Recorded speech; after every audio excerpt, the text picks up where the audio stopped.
അപ്പൊ എന്തായാലും പോവാൻ തീരുമാനിച്ചു. വിഷമമുള്ളവരുടെ വിഷമമൊക്കെ അങ്ങ് തീരട്ടെ. പോയിട്ട് വന്നിട്ട് ബാക്കിയുള്ള കാര്യങ്ങൾ ഞാൻ പറയാം. അമ്മയുടെ വില എനിക്ക് കിട്ടിയിട്ടില്ല. എൻ്റെ രണ്ടാമത്തെ വയസ്സിൽ എൻ്റെ സ്വന്തം അമ്മ എന്നെ ഇട്ടിട്ട് പോയതാണ്. പിന്നെ അതിൻ്റെ ഇടയ്ക്ക് ഞാൻ ലൈഫ് സ്റ്റോറിയിൽ കുറെ കാര്യങ്ങളും പറഞ്ഞിട്ടുണ്ട്. പിന്നെ ഇപ്പോൾ ഉള്ള അമ്മ സാധനം ഞാൻ കാണിച്ചു തരാത്ത.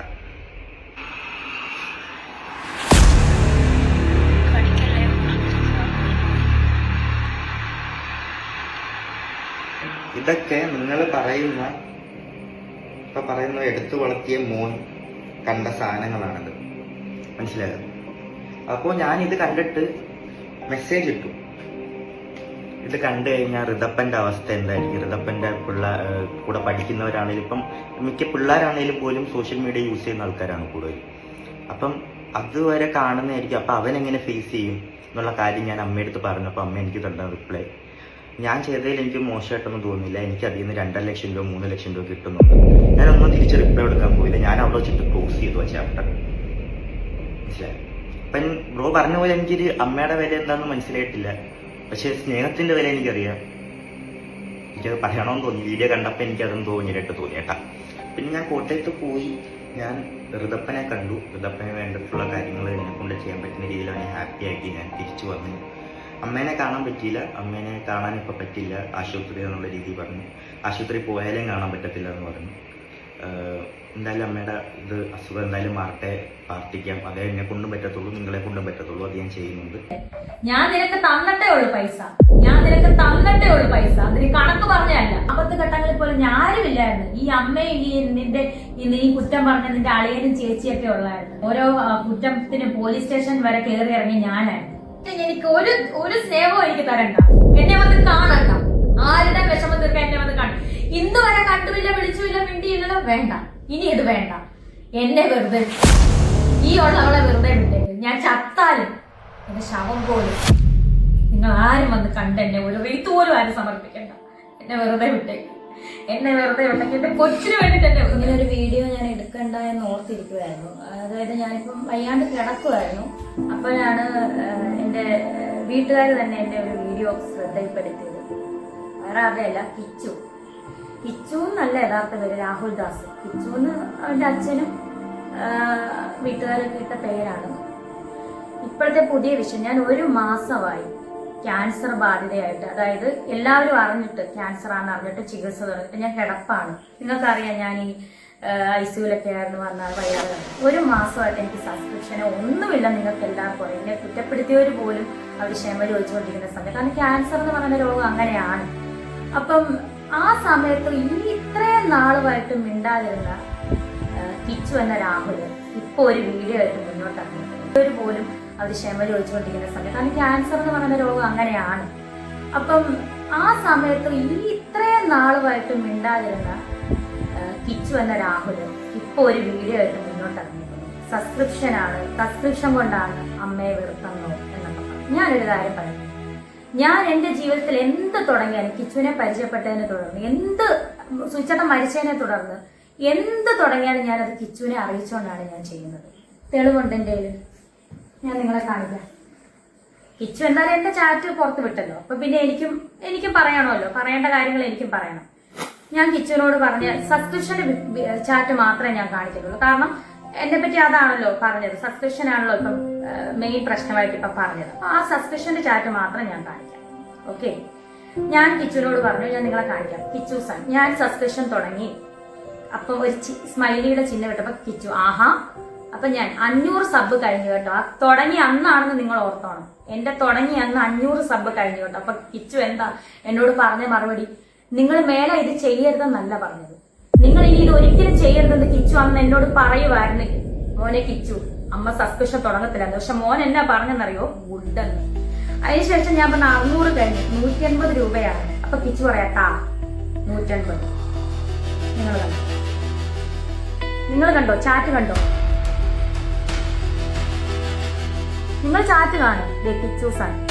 കിച്ചു സൺ ഫുള്ള് കാണാവോ ചാറ്റ്? ഇതാണ് എന്റെ ചാറ്റ് കാണിച്ചുകൊണ്ടാണ് ഞാനിത് പുറത്ത് വിട്ടത് കേട്ടോ, അല്ലെങ്കിൽ ഞാൻ ഒരിക്കലും വിടത്തില്ലായിരുന്നു മോനെ. വേണ്ട കിച്ചു ഞാൻ തമ്മിലുള്ള ചാറ്റാണ്, സബ്സ്ക്രിപ്ഷന്റെ കാര്യമാണ്. അപ്പൊ എന്റെ പൊന്നു കുഞ്ഞു മോനെ കിച്ചു, നീ സമ്മതിച്ചുകൊണ്ടാണ് അമ്മ ഇത് ചെയ്തത്. പിന്നെ മോൻ ഗുഡെന്ന് പറഞ്ഞുകൊണ്ടാണ് മോൻ അന്ന് എന്നോട് പറയാനേ അമ്മേ അത് വേണ്ട കേട്ടോ എന്ന് പറയാൻ അമ്മ ഇത് ചെയ്യത്തില്ലായിരുന്നു മോൻ ഗുഡ് നന്നായെന്ന് പറഞ്ഞുകൊണ്ട് മാത്രമാണ് ഞാനത് ചെയ്യുന്നത്. പിന്നെ നാക്കിന്റെ വീഡിയോ നിങ്ങൾക്കറിയാം, ലൈവ് വീഡിയോ വന്നപ്പം കിച്ചു എന്നോട് സംസാരിച്ചു. അപ്പോഴാണ് കിച്ചു എന്നോട് ഇത് സംസാരിക്കുന്നത്. അത്രയും നാളുമായിട്ട് കിച്ചു എന്നോട് ഇത് സംസാരിച്ചിട്ടില്ലായിരുന്നു. അങ്ങനെ സംസാരിച്ചപ്പം ഞാൻ എന്താ പറഞ്ഞത്, കിച്ചു എത്രയോ പേര് ഓരോന്ന് ചെയ്യുന്നു, അവർക്കൊന്നും ഇല്ലാത്ത പ്രശ്നമാണോ നിനക്ക്? എനിക്ക് പൈസ കിട്ടുന്നുണ്ടല്ലോ കിച്ചു, 2.5 ലക്ഷം രൂപ കിട്ടുന്നുണ്ടല്ലോ, അന്നത്തെ കാര്യം കേട്ടോ, നിങ്ങൾക്ക് കിട്ടുന്നുണ്ടല്ലോ കിച്ചു. അതാണ് ഞാൻ ആ പറഞ്ഞ കാര്യം. അത് കിച്ചു പുറത്തു വിടേണ്ട കാര്യം ഉണ്ടായിരുന്നു. അതുകൊണ്ടല്ലേ അമ്മ ഈ ചാറ്റ് പുറത്തു വിട്ടത്. പിന്നെ കിച്ചു മോനെ, നിങ്ങൾ എന്നെ പറ്റി കുറ്റം പറയേണ്ട ഇനിയിപ്പോ ഒരുപാട് വ്ളോഗേഴ്സ്, പിന്നെ കിച്ചുവിനെ ഇപ്പം നിയന്ത്രിക്കുന്ന ഒരു സ്ത്രീ ഉണ്ടെന്ന് എനിക്കറിയാം. അവർക്കൊന്നും അറിയത്തില്ല. ഒന്നും അറിയാതെ എന്റെ മെക്കെട്ട് കയറാൻ വരരുത്. മനസ്സിലായല്ലോ?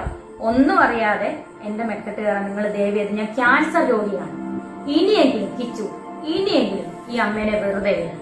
നീ എന്നെ നോക്കണ്ട, നീ എനിക്ക് ഗുണം ചെയ്യണ്ട, നീ എന്നെ അമ്മയെന്ന് വിളിക്കണ്ട. ദയവ് ചെയ്ത് ഒന്നും എന്നെ നീ വിളിക്കണ്ട. എനിക്ക് എന്നെ ദ്രോഹിക്കാതിരുന്നൂടെ നിനക്ക് ഇനിയെങ്കിലും. ഞാൻ ക്യാൻസർ വന്ന് ഇനി ഞാൻ മരിച്ചാൽ പോലും എനിക്ക് നീ ഒന്നും ചെയ്യണ്ട.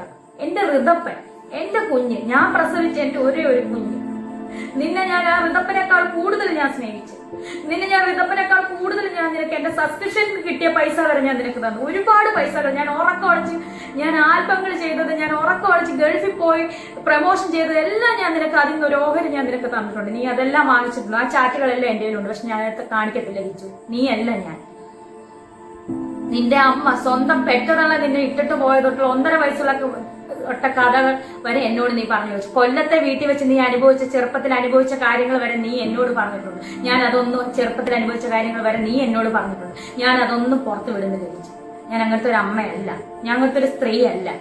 ഇനിയെങ്കിലും എന്നെ വെറുതെ വിടുക. ഞാൻ ക്യാൻസർ രോഗമായിട്ട് ഞാൻ മല്ലിടുവാണ്. എനിക്ക് എന്റെ ഋതപ്പന് വേണ്ടിയിട്ട് ജീവിച്ചേ പറ്റത്തുള്ളൂ. എന്നെ വെറുതെ വിടുപ്പിച്ചു. കിച്ചു എന്നെ വെറുതെ വിടും. പിന്നെ നമുക്ക് രണ്ടുപേർക്കും അറിയുന്ന പല കാര്യങ്ങളും അല്ല കിച്ചു, ഫ്യൂച്ചർ വരെ ബാധിക്കുന്ന കാര്യങ്ങളുണ്ട്. സോ അതെന്നെ കൊണ്ട് പറയിപ്പിക്കരുത് വെച്ചു. എന്റെ കുഞ്ഞ് നിന്നെ ചേട്ടനായിട്ട് കണ്ടുപോയി. ഇനി എന്നെ കൊണ്ടൊന്നും പറയിപ്പിക്കരുത് വെച്ചു. രാഹുൽ ദാസിനെ പറ്റി എന്നെ പറ്റി പറയുന്നല്ലോ സസ്പെൻഷൻ. ഞാൻ സസ്പെൻഷൻ അല്ലേ തുടങ്ങിയുള്ളൂ നിയമപരമായിട്ട്. നിയമവിരുദ്ധമായിട്ട് ഞാനൊന്നും ചെയ്തിട്ടില്ലല്ലോ. കിച്ചു, നീ ഇപ്പോഴല്ലേ 1 വർഷമായിട്ടല്ലേ നീ ഇപ്പം സ്വന്തം കാര്യം നിൽക്കാൻ തുടങ്ങിയ കാര്യങ്ങളൊക്കെ. ഇതിനു മുന്നേ ഒരു രാഹുൽ ദാസ് ഉണ്ടായിരുന്നു. ചിങ്ങവനം ഭാഗം, കൊല്ലാട് ഭാഗം, അതുപോലെ ഈ പൊങ്ങന്താനം, ഈ Thrikkodithanam police station, Vakathanam police station ഒന്ന് തിരക്കി നോക്ക് രാഹുൽദാസിനെ പറ്റി. അറിയാനുള്ളവരോടാണ് ഞാൻ പറയുന്നത്. എന്നെ കുറ്റപ്പെടുത്തുന്നവരെ. എന്തായാലും രേണുസുതി അങ്ങനെ ഒരു നിയമവിരുദ്ധമായിട്ടൊന്നും ഞാൻ ചെയ്തിട്ടില്ല. അങ്ങനെയുള്ളവർ കുറച്ചും കൂടെ അറിയണമെങ്കിൽ ആ പോലീസ് സ്റ്റേഷനിലോ അല്ലെങ്കിൽ ആ നാട്ടിലോ, കൊല്ലാട് നാട്ടിലോ ഒന്ന് കിച്ചുവിനെ പറ്റി, രാഹുൽദാസിനെ പറ്റി തിരക്കി നോക്ക്. അപ്പൊ എനിക്കതും പറയാമായിരുന്നല്ലോ രാഹുല്. കിച്ചു, ഇനിയെങ്കിലും എന്നെ ഇനി അമ്മയെന്ന് വിളിച്ചില്ലേലും കുഴപ്പമില്ല, എന്നെ ഇനി ഉപദ്രവിക്കാതെ വിടുക. ഞാൻ നിന്നെ ദ്രോഹിക്കാൻ വരുന്നില്ല. എന്നെ ഉപദ്രവിക്കാതെ വിടുക. ഞാൻ ഒരു ക്യാൻസർ പേഷ്യന്റ് ആണ്. ഞാൻ നിങ്ങളുടെ കാല് പിടിച്ച്, നിന്റെ കാല് പിടിച്ച് ഈ അമ്മ പറയാം. എന്റെ നെഞ്ചത്ത് അടിക്കാൻ പറ്റത്തില്ല. തിക്ലൈൻ കിടക്കുന്നതുകൊണ്ട് ഞാൻ അടിച്ചു കഴിഞ്ഞാൽ എനിക്ക് വേദനിക്കും. ഞാൻ കാല് പിടിച്ച് പറയുക. എന്നെ ഇനി നാക്കിട്ട്, എന്നെ ഇനി കുത്തി, ഇനി എന്നെ സംസാരിപ്പിക്കരുത്. എനിക്ക് വയ്യ. ഇനി എന്റെ പേരെടുത്തിടരുത്. എനിക്ക് ഗുണം ചെയ്തില്ലേലും എന്നെ ദ്രോഹിക്കാതിരിക്കുക. എന്റെ കുഞ്ഞിനെ ഓർത്ത് എഴുന്നേറ്റ് വന്നേ പറ്റത്തുള്ളൂ. എന്റെ ഋതപ്പന് വേണ്ടിയിട്ട്. നിനക്ക് ആ കുഞ്ഞിനോട് ഒരു തൊള്ളി സ്നേഹം ഉണ്ടായിരുന്നെങ്കിൽ, നീ ഇത്രയും വരുമാനം നിനക്ക് കിട്ടുന്നുണ്ടല്ലോ, നീ 1 രൂപയ്ക്ക് ഒരു മുട്ടായി നീ അവന് മേടിച്ചു കൊടുക്കും. നിന്റെ അനിയനല്ലേ? എനിക്കൊന്നും വേണ്ട കിച്ചു നിന്റെ. ഞാൻ നിനക്ക് തന്നിട്ടേ ഉള്ളു പൈസ. അതിന് കണക്ക് പറഞ്ഞല്ല.